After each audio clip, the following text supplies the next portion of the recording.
How do you feel about the quote, "Never let your technique show"? I mean, I think it's a good quote. I mean, I think that is, I think skillful people at their craft know how to do that well. For example, I think story structure is great. I'm a big story structure nerd. I love McKee and Sid Field and Blake Snyder and all those guys. I love all that. Where story structure, I think, gets a bad rap is when people use story structure, but they're not good enough to cover it up, and then they let the technique show.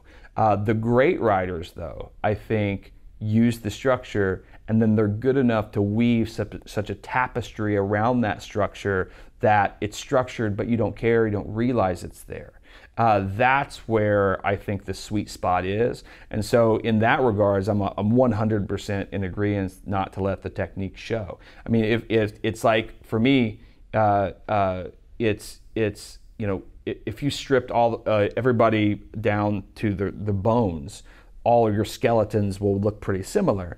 But the thing that makes us all unique is when you start layering in, you know, all the different aspects of how we look, even to the way we dress, right? Once we add in all that stuff, now we're all super unique and super different and super interesting, and that I think is what makes us individual people. And so people that let the technique show, I think struggle with executing in such a way to bury it under their creative.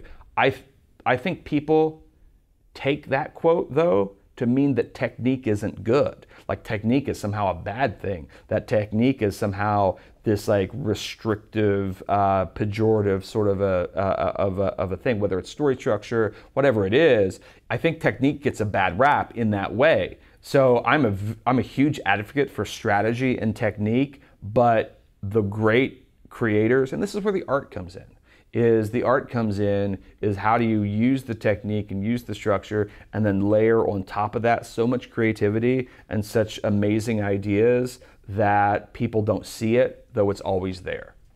Yeah, somebody left a funny comment on one of our videos, and they said, "Oh yeah, your structure's great, and you have the inciting incident on this, but your script is horrible, but it's still, hey, great structure." You know, I mean, essentially, Sure. kind of making fun of the fact that, yeah, if you don't have a great story, then all of that is wasted. Doesn't Sure. matter. Mm-hmm. Entertainment is not paint by numbers. And that's the variable. That will always be the variable.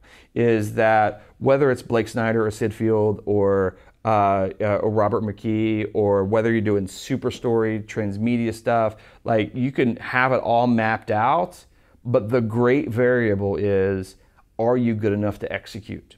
And because, yeah, technically your inciting incident can be here, and your Act 2 turning point is here, and you know the Dark Night of the Soul is here, and it's all placed very well. But if you can't execute in a way that makes people forget about the technique, then I think it's just a reflection of your talent. Or you maybe just need to rewrite. Maybe you need to take some more time with it to be able to show your talent.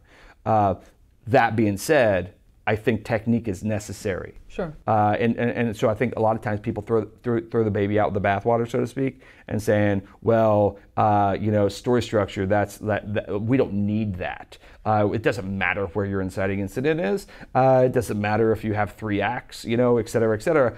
I don't go that far at all. I think that stuff is necessary. You just got to be good enough to make people forget about it.